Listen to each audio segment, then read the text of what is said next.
The cleaner who outsmarted a billionaire CEO. Opening scene. In a gleaming skyscraper in New York, billionaire CEO Victor Reeves stood before his executives, waving a contract in Mandarin. His Italian shoes nudged aside a cleaning cart. "Translate this document," he sneered, "and you'll earn my day's salary, $27,400. The boardroom erupted in laughter. At the corner of the room, a young cleaner named Lucia Vega quietly polished the mahogany table, pretending not to hear. But inside her pocket, she clutched her father's last gift. A jade pen engraved with the words, "Knowledge illuminates." Flashback, Lucia's past. Lucia hadn't always been invisible. At 8 years old, she was a prodigy, switching fluently between Mandarin, Spanish, and English. Her father, Rafael Vega, once built Reeves's Asian partnerships, teaching her every nuance of language. But 5 years earlier, Reeves's company laid him off. Blacklisted, sick, and crushed by debt, Rafael died of cancer, leaving Lucia and her mother drowning in bills. At 17, instead of college, Lucia traded classrooms for night shifts. She became a cleaner at Reeves Enterprises, the very company that destroyed her family. By 23, her life was a cycle. Clean offices, care for her paralyzed mother, translate papers online for scraps of pay, sleep 3 hours, repeat, and now eviction was just 72 hours away. The challenge. Reeves slammed the Mandarin document on the table. It was from Huang Tech, a Chinese semiconductor giant. Translated in 48 hours, or we lose the deal. Executives panicked. Their translators were unavailable. Someone joked about Google Translate. More laughter. Lucia stayed silent, but she recognized the words on the page. Her father had taught her those very terms. And that's when Reeves mocked. "Maybe even the cleaning lady can try." Her fists tightened around her cloth. What they didn't know was that she spoke 5 languages fluently and understood every word they said. The secret translation. That night, Lucia returned after hours. The executives had scrawled their failed attempts across the whiteboard. Messy, wrong. Using her jade pen, she corrected just a few sections, enough to prove someone out there knew the truth.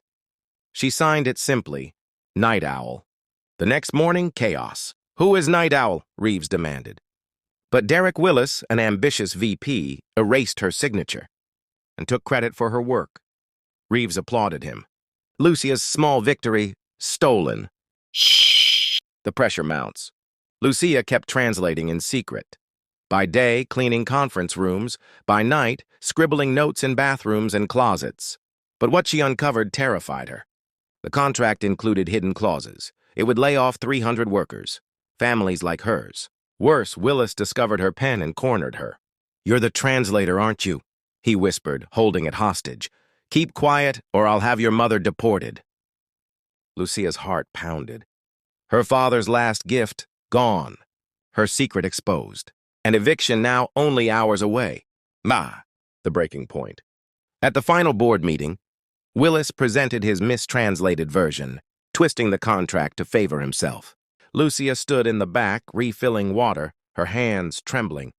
But when he butchered a key Mandarin phrase, she couldn't hold back. "Liudong Moxing," she corrected softly. "It means fluid modeling system, not staff reallocations." The room froze. For 5 years, they had ignored her. Now, all eyes were on her. Reeves narrowed his gaze. "You speak Mandarin?" Lucia lifted her chin.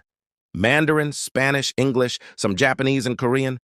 My father, Rafael Vega, built your Asian market division. He taught me everything."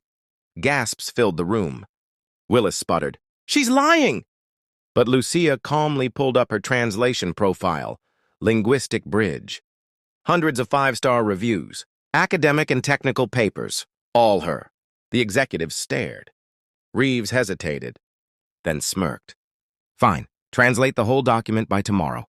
Deliver, and my salary is yours." Lucia's voice was steady now. "I want that in writing, and I want my pen back."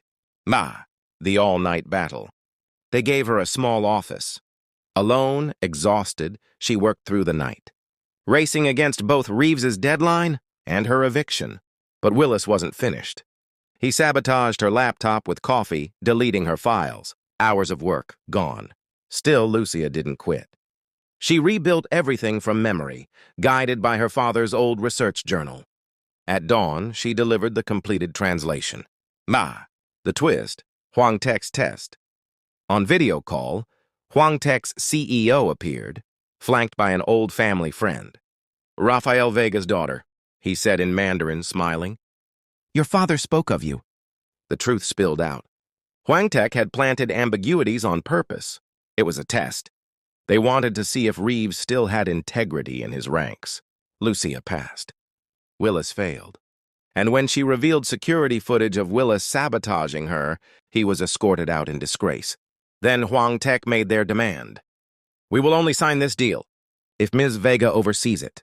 Reeves had no choice. Lucia was no longer invisible. The transformation. Reeves wrote her the $2,700 check. Huang Tech added a $50,000 consultancy bonus. With $77,000, she saved her home, her mother's treatment, and her future. 6 months later, Lucia Vega was no longer cleaning conference rooms.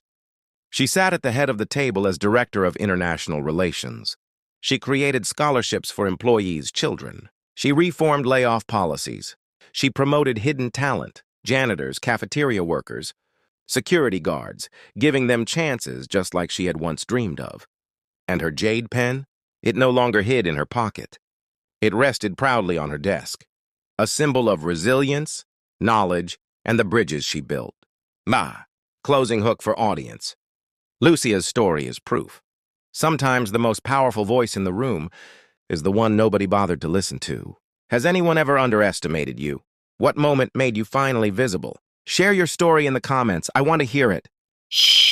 End of story.